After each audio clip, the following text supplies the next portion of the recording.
Well, this is 17.2 part 2, and it's going to be very short because I didn't realize that I didn't have any more examples to do. So we're just going to do this example and then maybe one on the homework together, and then I'll let you finish this homework. So we multiply the 32 through. 32x plus 32 times 6 is 192 is equal to 36x plus 108. All right, then we'll subtract 36x from both sides and get negative 4x plus 192 is equal to 108. Subtract 192 from both sides. 108 minus 192 is negative 84, and that's equal to negative 4x. And if we divide by negative 4, we get x is 21.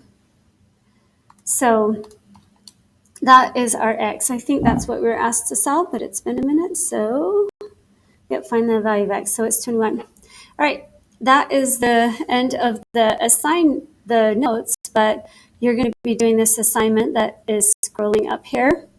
So when you're asked to write a proportion that relates to corresponding sides and angles, I would every time just check this little statement here, this statement here.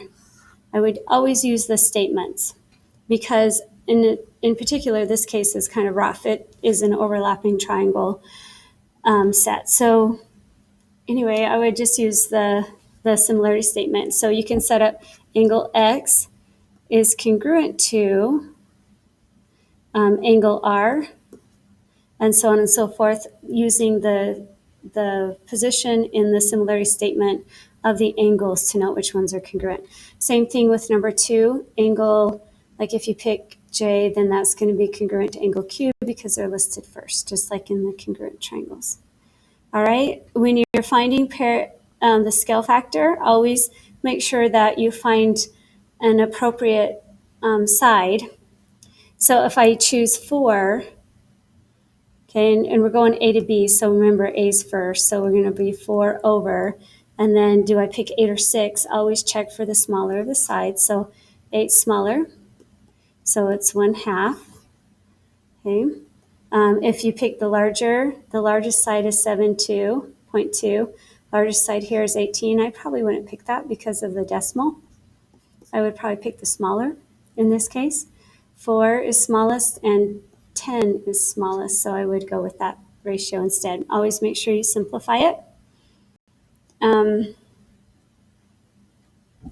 On problems like number 7, I think we have a few more, so maybe I'll go to a more difficult one. When you're given these figures, check for smaller of the sides and larger of the sides. So, or if you can, use the similarity statement. It's going to be the easiest route. So QR corresponds to TU, and that's because QR and TU are first. All right, and then what does RS correspond to? RS corresponds to UV. All right, so I would color code them, or I would figure out one way or another which of the sides correspond to which side. Pick one to be first and one to be second, and make sure you set it up properly. So if I do x plus 5, then I have to pick the green side over on the second triangle underneath. Over 24 is equal to, I have to go back to 36 over 54. Okay, that's just a little setup for you.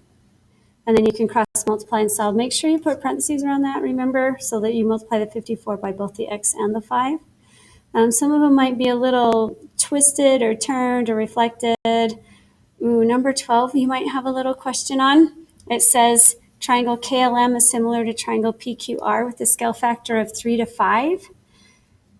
So if the scale factor is 3 to 5, whenever you know a scale factor, you can write that. It's guaranteed. You can use it. It's 2 values you can use to come up with anything else. Now, if you're looking for the perimeter of triangle PQR, then we need to relate the scale factor to the ratio of sides, or the ratio of the perimeter. So here we have to find the perimeter, which would be 6 plus 15 plus 12. So 6 plus 15 plus 12 is 33. That perimeter is 33. Okay, we don't know this perimeter. We're just going to use P. And notice that it's 3 to 5, so it's small to big. So we have to do small perimeter we know, big perimeter we don't. And that's how you would set up that problem number 12 to solve. All right, and then I'll stop this video and you can move on to 17.3.